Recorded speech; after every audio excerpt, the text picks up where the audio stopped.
Spider-Man Into the Spider-Verse is the latest Spider-Man film by Sony Pictures, but has the writing credits of Phil Lord and Christopher Miller, which is the reason why it sold me besides its animation style. The plot of Into the Spider-Verse is based upon Miles Morales for the first time, as his character becomes one of the many Spider-Men that must team up and save New York City from the Kingpin. Okay? And in this movie, we have Spider-Man Noir, which is voiced by Nicolas Cage, Spider-Gwen, Spider-Porker, or whatever the hell you say his name, and Peter Parker, version 2, because version 1 is voiced by Chris Pine, which is weird.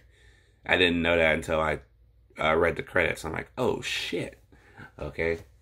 Version 2, however, is played by Jake Johnston from New Girl. This movie was insanely good. This was the Spider-Man 3 we needed.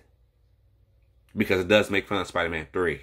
How, of course, because if you don't know by now, spoiler alert, the Peter Parker at the beginning of the movie, voiced by Chris Pine, was Tobey Maguire's Spider-Man. Okay? So they showed Spider-Man 1. They showed the Upside Down kids. They showed Spider-Man 2, him saving the train. Then they showed Spider-Man 3 with him with the dance scene, except he's in the Spider-Man outfit. Fucking hilarious. Okay? Animation is top notch. I love the way they chose to animate this movie between the vibes of a comic book, even as far beyond as having the little pages sometimes of the comic book come up behind them in certain scenes and stuff like that. If people are talking or something like that, or something he's thinking about, it shows up randomly in the background. I love it. I don't know who thought of that idea, but you need to get a raise, okay? Because that was insane. I loved it. I fucking loved it. I didn't think they were going to pull that off, but the fact that they do. Liev Schreiber voices Kingpin in this movie. He's more menacing in these movies, but here for the first time ever, and for a PG-rated Spider-Man movie, it's dark. Especially to the point where he shoots a man. In a PG-rated movie, that's dark. Okay? It's like going back to the good old days of PG, where people would get shot, but it was still PG-rated, you know? People were fucking a PG-rated movie and all that stuff. It's nice to see PG go a little bit darker again, you know, not just say kid-friendly, because it never was always kid-friendly back in the 80s. Story-wise, this movie was good.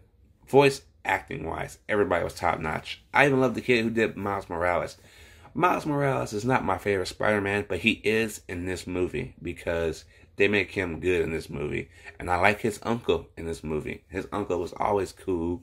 His dad is trying to be cool, which is the funny part of the movie. But he's your dad. He's not supposed to be cool. He's just supposed to be a dad, and that's it, you know? But yeah, action was great. The plot was easy to follow. And the cast was easy to follow. And I love all the Spider-Man in this movie. And the comedies that they have with each character.